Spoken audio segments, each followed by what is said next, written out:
हाँ, काफी लोग सही आ रहे हैं, है ना। एक बार जान जाने के बाद फिर तो आंसर सही आएगा। हाँ, भव्या, पीयूष,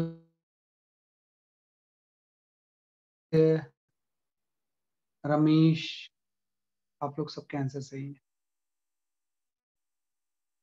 एकाग्र, श्रेयस श्रीवास्तव, सही है, सही है। Ankush Verma, your all answer are correct. Nihal Rawat, सही है आपका आंसर, बिल्कुल सही है, बिल्कुल सही है।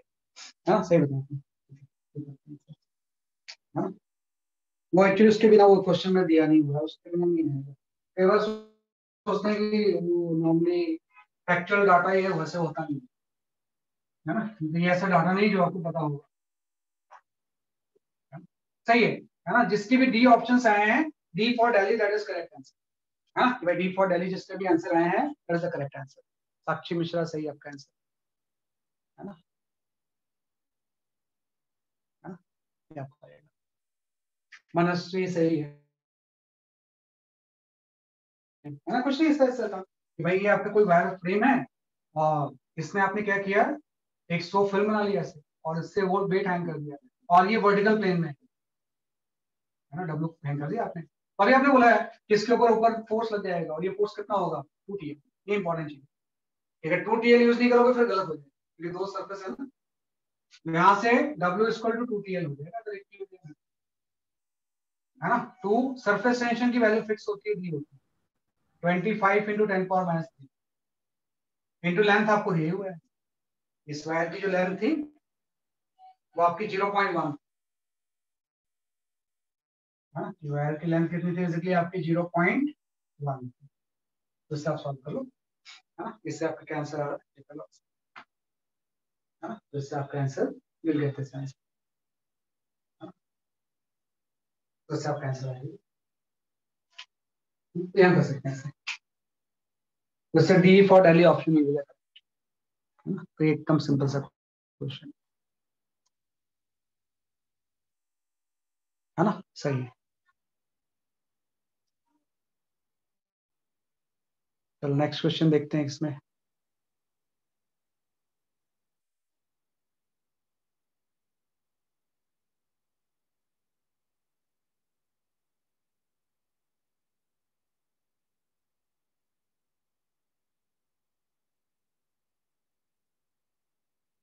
ओके,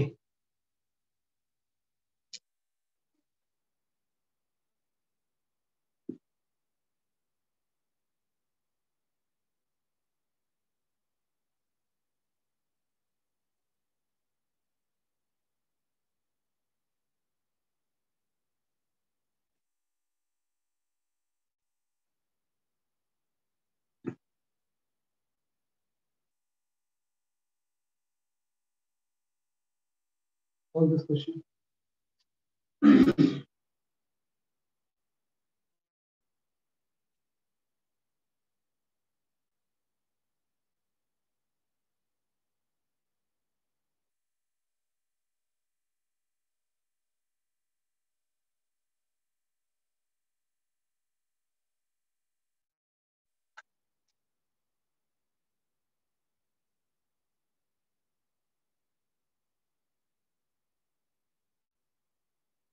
और मैं फिर शो कर दूंगा, अगेन आई विल शो।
हाँ सही आंसर है, जो भी आंसर आप भेज रहे हो ना। पावर में तो अलग अलग यूनिट्स लोगे तो अलग अलग आएगा, लेकिन ऑलमोस्ट आंसर सही है आपका। यथार्थ, एकाग्र, रमेश, भव्या, आप सबके आंसर सही है। पीयूष, आदित्य वो गलती कर रहे हो आप, टू वाली, वो ध्यान रखना पड़ता है क्वेश्चन में। साक्षी मिश्रा, आपने भी टू की गलती की है, क्योंकि दो सरफेस होंगे तो टू से मल्टीप्लाई भी करना पड़ेगा। सुहाना सही है आपका आंसर, है ना। मनस्वी सही है। हाँ पीयूष झा सही है आपका आंसर। निहाल रावत सही आंसर आपका। हाँ Aditya now your answer is correct, सही है ना, ये आपका आंसर आ जाए।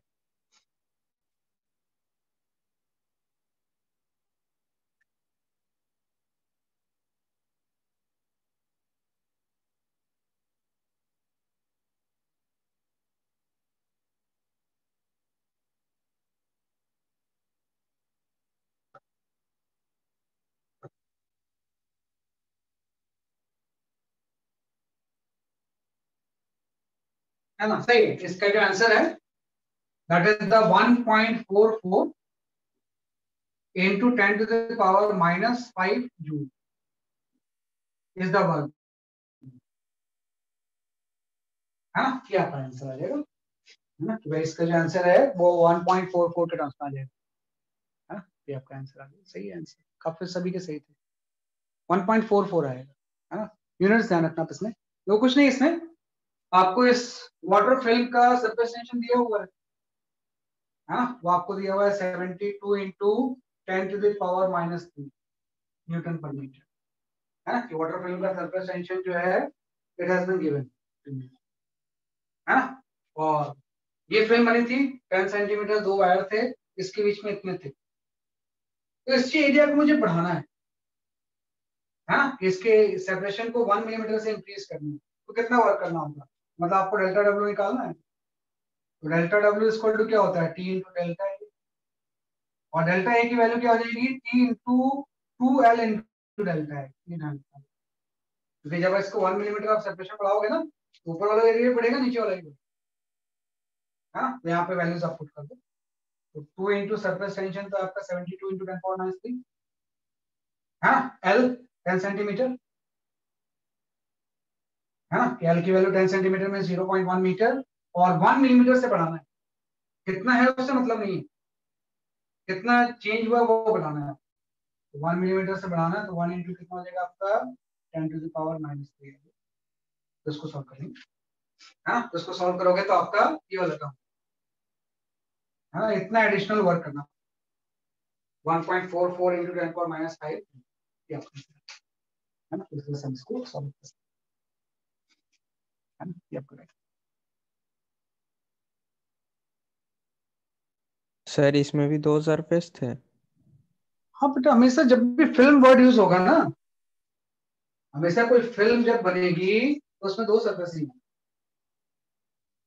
टैंक में अगर वाटर फिल्ड है तो उसका एक सरफेस होगा, जब फिल्म वर्ड यूज कर रहा है ना तो वो दो सरफेस ही होंगे, है ना। इसमें भी दो सरफेस थे, तो सिंगल सरफेस दो सरफेस का इसमें काफी इंपॉर्टेंट कंसेप्ट है, तो सिंगल सरफेस है या डबल सरफेस, उसके अकॉर्डिंग आपके आंसर जो होंगे वो चेंज होंगे, है ना। तो ये हम कर सकते हैं ऐसे। चलो एक और क्वेश्चन देखते हैं इसके बाद। हाँ ये भी एक ड्रॉपलेट्स वाला क्वेश्चन जो है, ये भी काफी पूछा जाता है।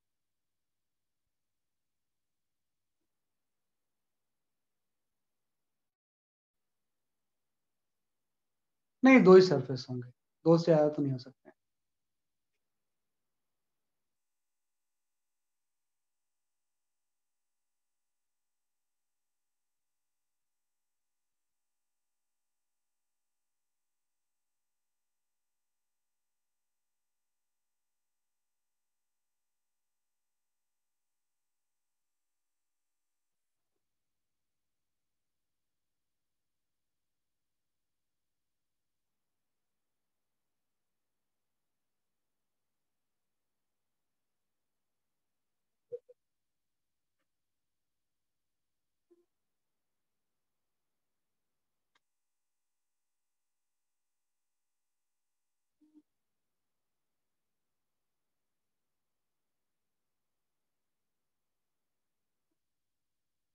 ओके,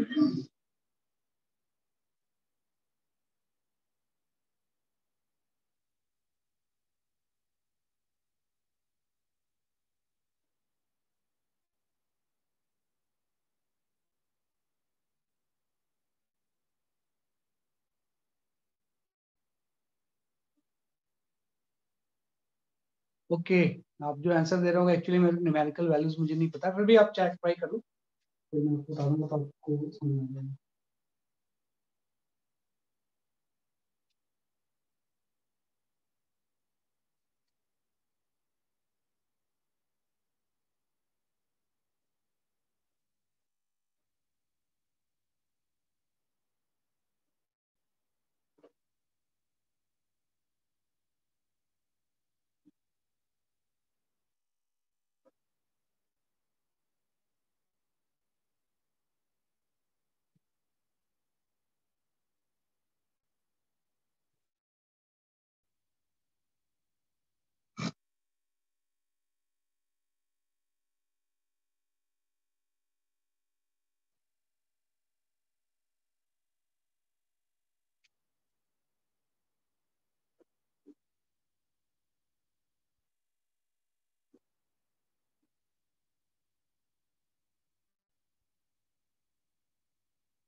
काफी लोग के आंसर मुझे मिले हैं।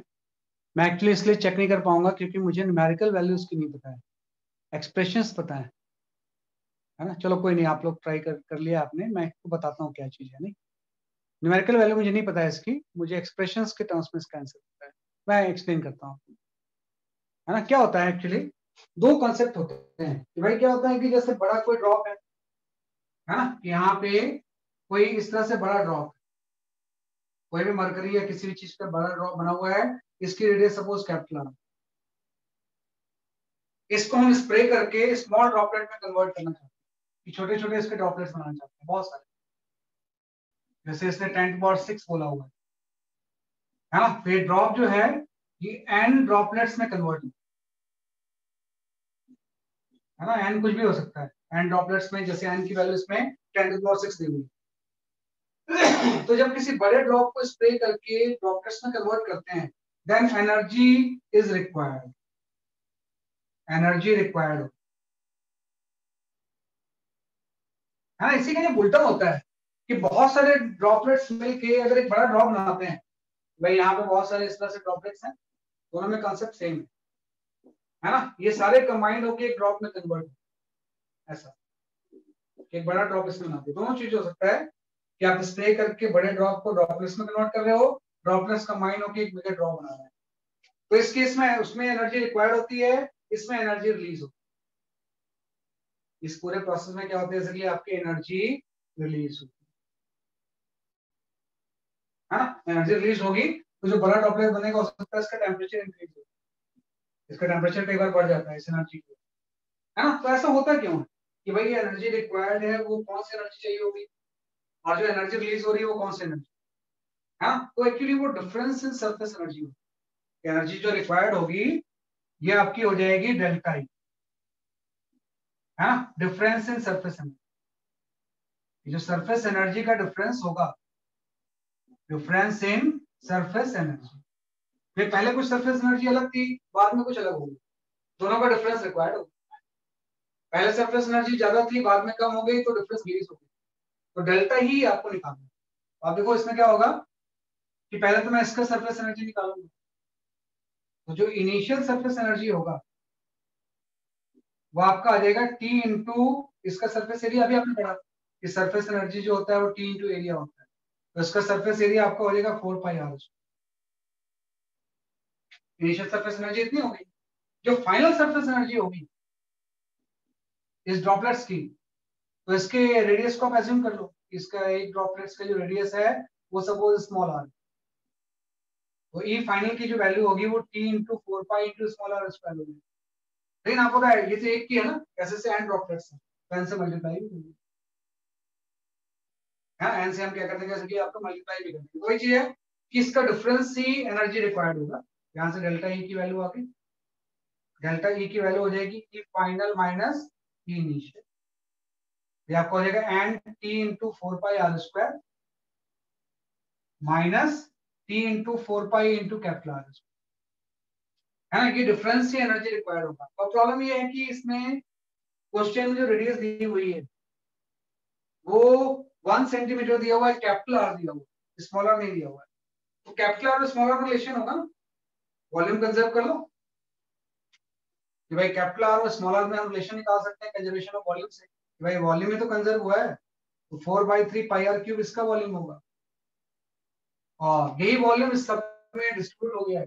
ये फर्दर इक्वल हो जाएगा n into 4/3 pi into small are.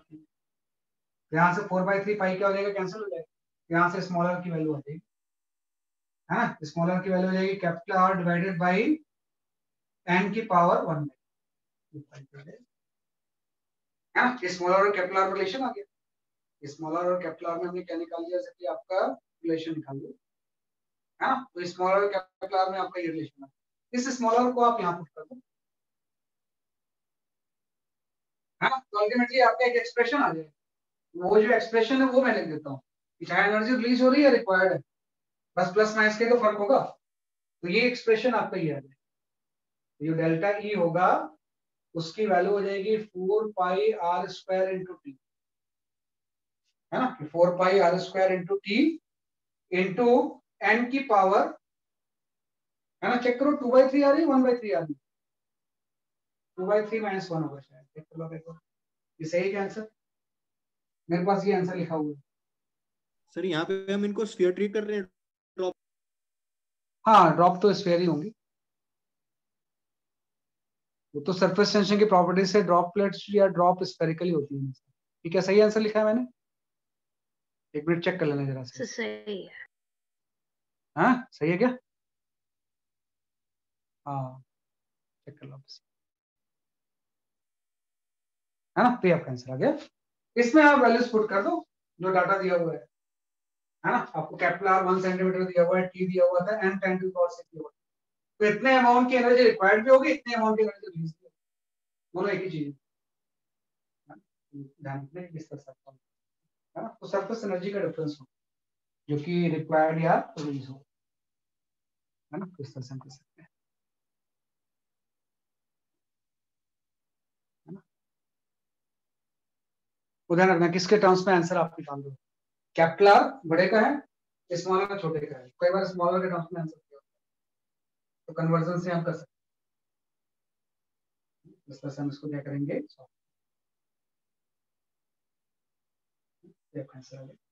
इस तरह से हम इसको solve।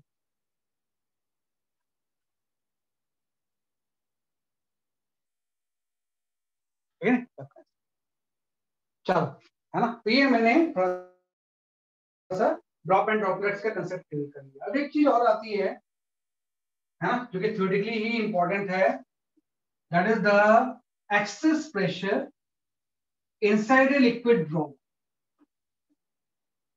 है ना। ये बड़ी इंपॉर्टेंट चीज है कि access pressure inside a liquid drop.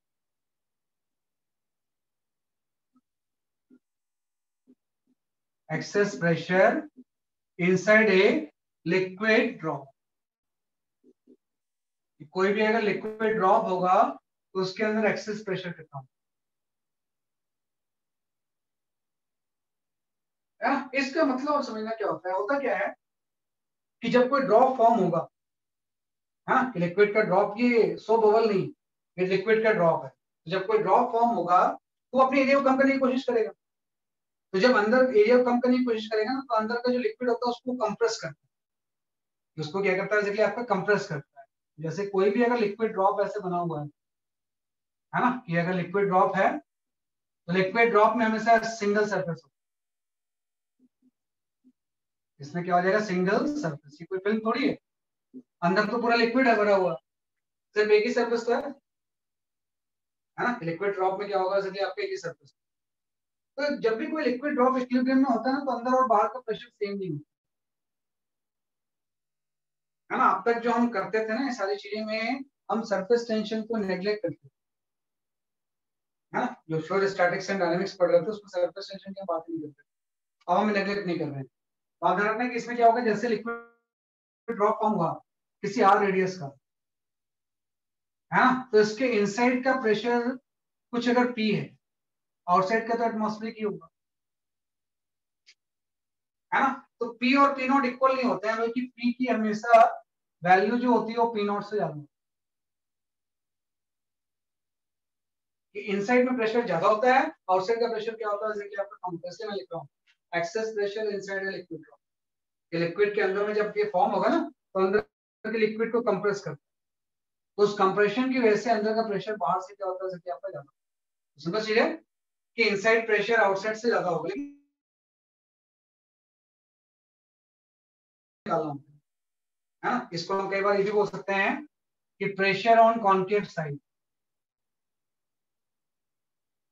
Is greater than pressure on convex side in general.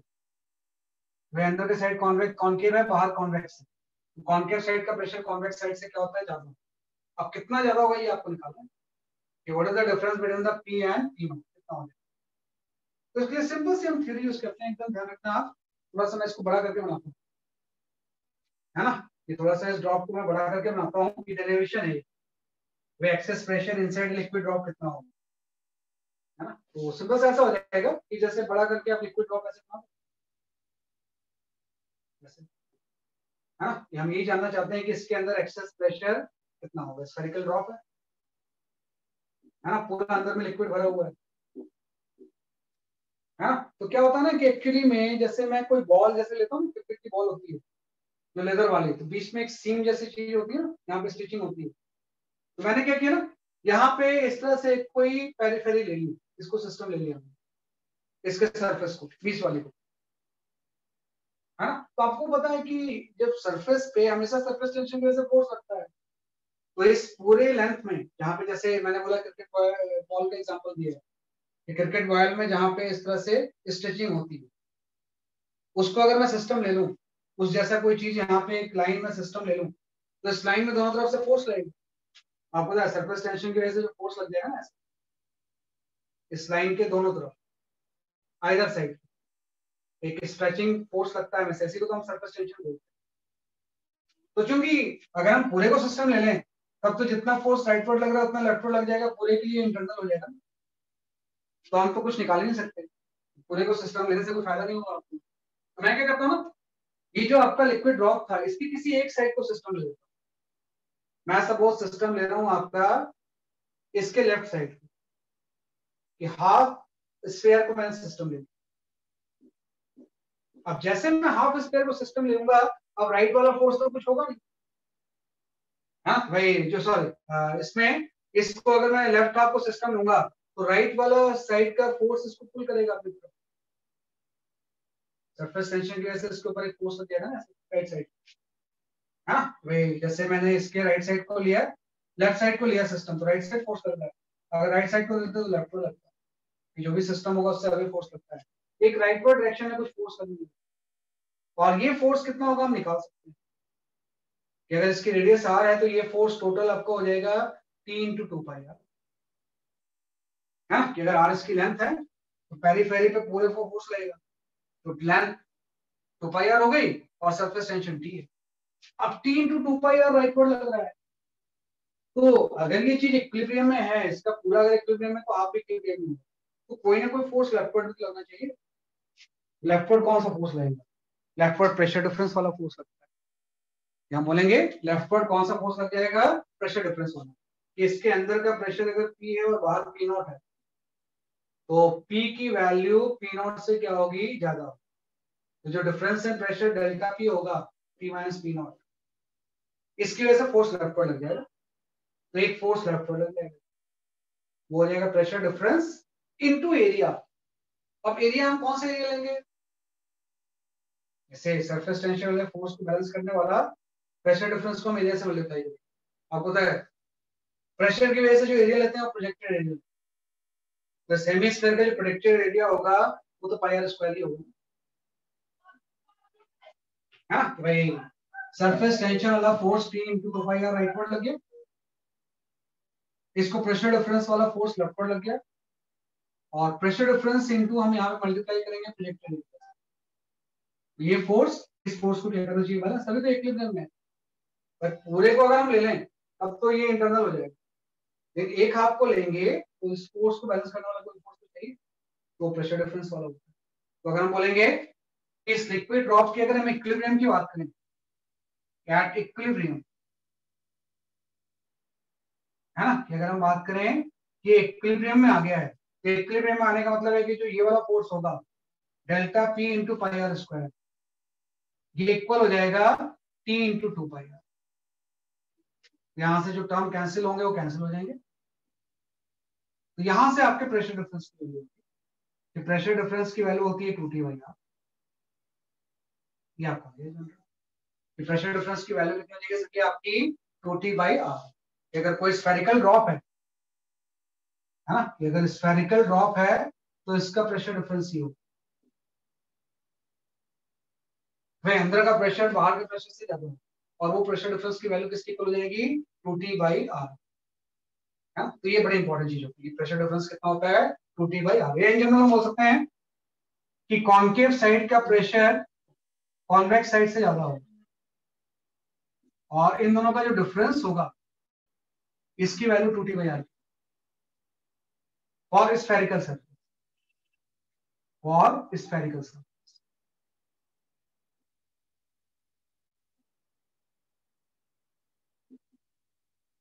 हाँ, स्फेरिकल सरफेस के लिए प्रेशर डिफरेंस की वैल्यू किसकी हो जाएगी 2T बाई आर। इसको लिख लो इस तरह से। हाँ, तो ये बड़ा इंपॉर्टेंट डेरिवेशन है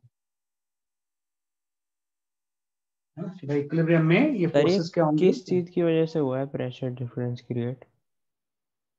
वो जब ये अपने आप ये अपने एरिया को जब मिनिमम करने की कोशिश करेगा ना बेटा, तो अंदर वाले जो लिक्विड होंगे उसको कंप्रेस करेगा ना। जब अपने एरिया को ये कम करेगा तो मतलब श्रिंक होगा, और जब ये श्रिंक होगा तो अपने अंदर के जो मटेरियल होगा उसको कंप्रेस करेगा, तो कंप्रेस करेगा तो अंदर का प्रेशर बढ़ जाएगा, मतलब बाहर के प्रेशर से अंदर का प्रेशर ज्यादा, और कितना ज्यादा होता है 2T बाई आर।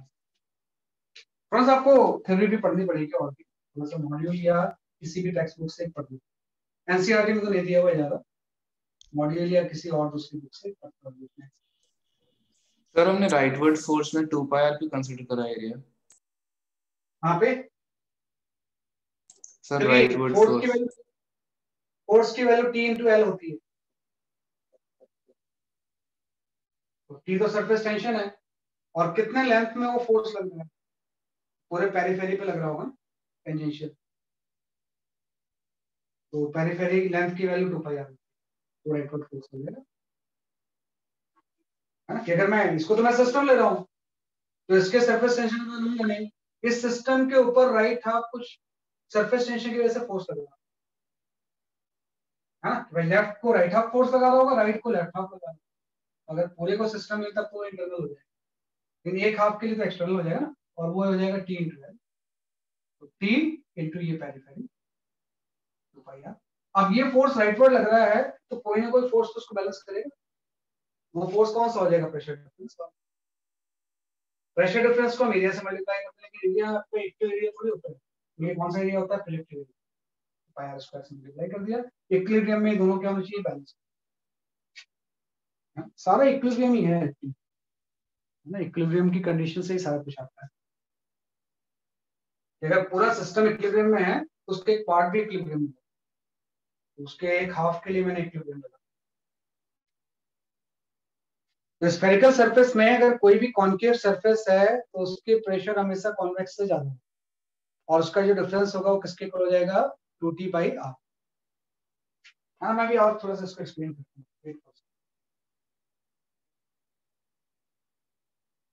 जैसे कि कॉन्केव कॉन्वेक्स में इसलिए यूज कर रहा हूँ ना कि भाई कोई जरूरी नहीं है कि मतलब ये ड्रॉप या इस तरह से ही हो, सिंपल कर्व भी हो सकता है। ये तो मैंने access pressure inside the liquid drop ले लिया है, ये रिजल्ट किसी भी कर्व के लिए ट्रू, बल्कि स्फेरिकल कर्व होना चाहिए। तो हम तीन तरह की चीजें शो करते हैं, आप इसको इजीली ऐसे समझ लो। एक कर्व मैंने ऐसा बना दिया है ना, एक मैंने सरफेस जो बना दिया वो फ्लैट बना दिया ऐसे,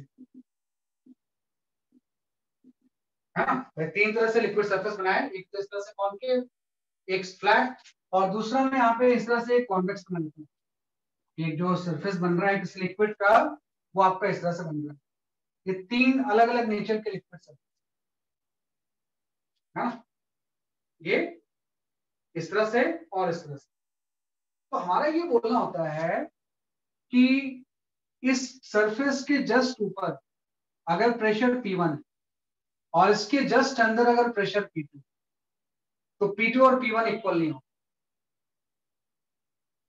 हाँ, इस सरफेस के जस्ट ऊपर अगर प्रेशर P1 है और इसके जस्ट अंदर अगर प्रेशर P2 है ना, तो इसमें डिफरेंस की हम बात करेंगे। इसके जस्ट अगर प्रेशर P1 है और जस्ट नीचे अगर प्रेशर P2 है, तो अगर मैं इन तीनों केस में, जैसे केस 1 ये था, केस 2 आपका ये था, और केस 3 आपका ये, अगर मैं आपसे इससे मैं पूछूं कि कौन सा प्रेशर ज्यादा होगा, P1 ज्यादा होगा या P2 ज्यादा होगा? P1 ज्यादा होगा, क्योंकि अभी आपने पढ़ा है कि pressure on concave side convex side से ज्यादा होगा। इसको हम सिंपल ऐसा समझ सकते हैं इक्विलिब्रियम से, कि वैसे तो मुझे पता है कि कॉनकेव साइड का प्रेशर जो होगा कॉन्वेक्स साइड से क्या होगा, ज्यादा होगा। इसको आप ऐसे समझ लो कि जैसे सरफेस टेंशन की वजह से जो फोर्स होगा ऐसे टेंजेंशियल लगेगा, ऐसे तो लगेगा टेंजेंशियल फोर्स। कोई भी अगर मैं सिस्टम यहाँ पे ले लूं, टेंजेंशियल ऐसे फोर्स लगेगा। तो इस फोर्स के कंपोनेंट किस तरफ आएंगे? Unbalance component. ये जो फोर्स लग रहा है इसके अनबैलेंस कंपोनेंट कॉनकेव की साइड, वो ऊपर की तरफ होंगे ना, बैलेंस कंपोनेंट। तो अगर ये अनबैलेंस कंपोनेंट ऊपर की तरफ है तो कोई ना कोई फोर्स इसको बैलेंस भी तो कर रहा होगा, वेट, है ना। नहीं, वेट तो नहीं होगा, वेट तो पूरे लिक्विड का सरफेस है ना, ये तो थिन लेयर का वेट तो नेग्लिजिबल होगा। प्रेशर डिफरेंस वाला बैलेंस करेगा, कि आपने बोला कि भाई P1 की वैल्यू P2 से ज्यादा है, मतलब प्रेशर डिफरेंस की वजह से एक डाउनवर्ड फोर्स लगेगा, है ना। ये this is the force due to surface tension.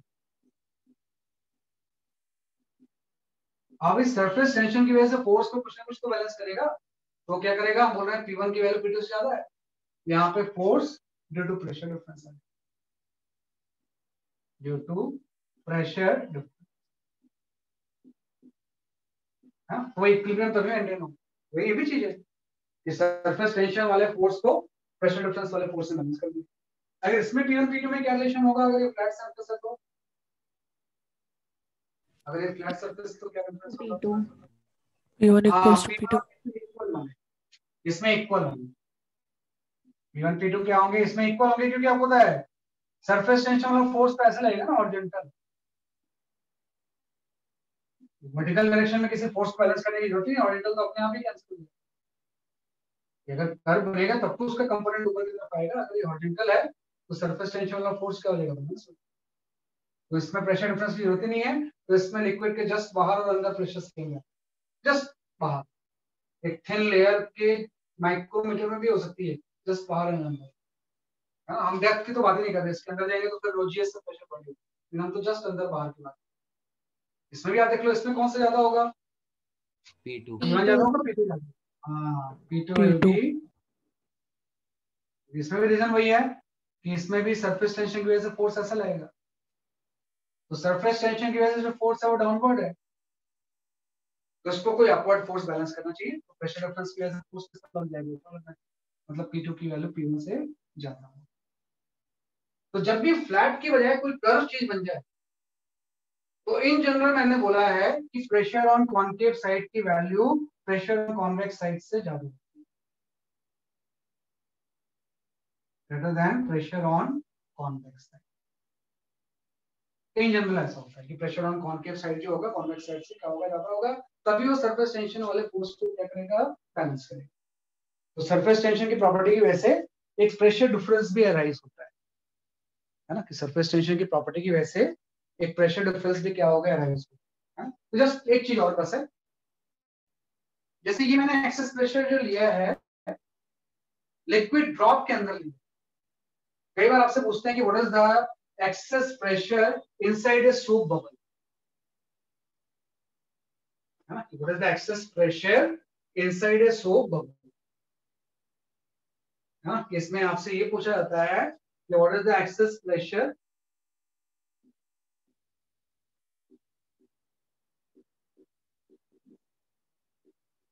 inside a soap bubble?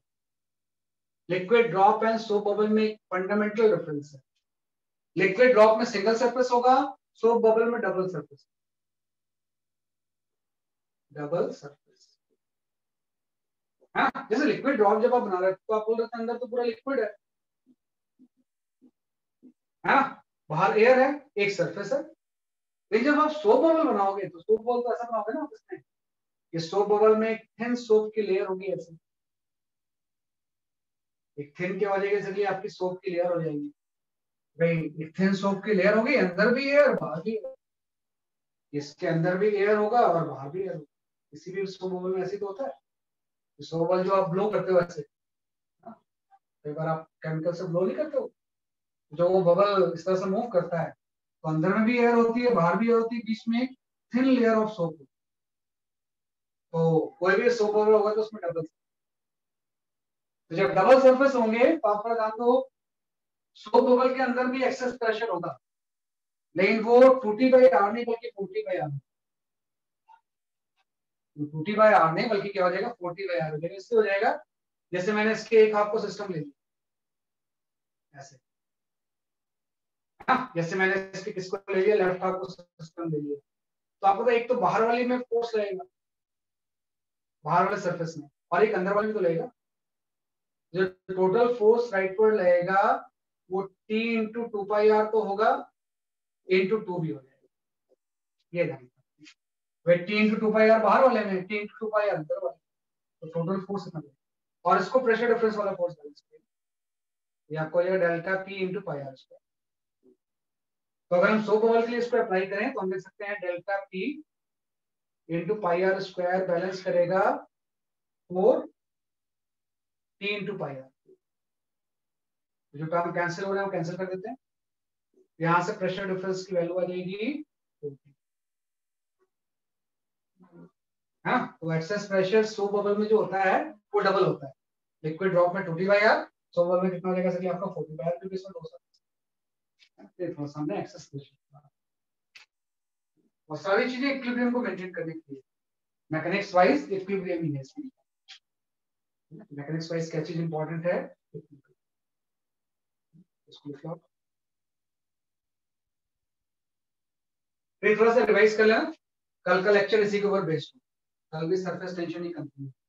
थोड़ा सा टफ है सरफेस टेंशन को समझना, थोड़ा सा मुश्किल काम है ना, क्योंकि थोड़ा सा मतलब आउट ऑफ द उसके चला गया ना, एक अलग चीज आती, थोड़ा सा अलग लगता है लेकिन important. That's all for today. इसी चीज को हम कंटिन्यू करेंगे कल. कल भी सरफेस टेंशन ही होगा, थोड़ा सा आज के लेक्चर को रिवाइज होगा. That's all for today. Bye bye. Okay sir.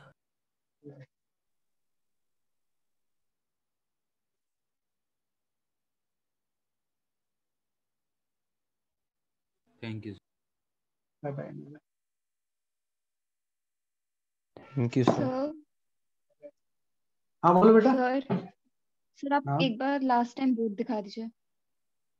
Board तो अभी लगा हुआ है बेटा, ओके बोर्ड तो मैंने हटाया नहीं है अभी. Okay, thank you sir. Okay.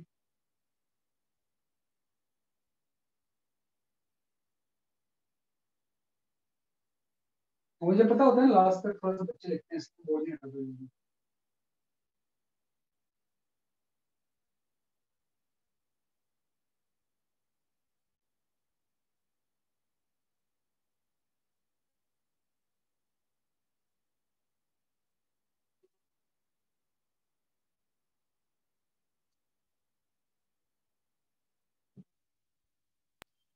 Bye sir.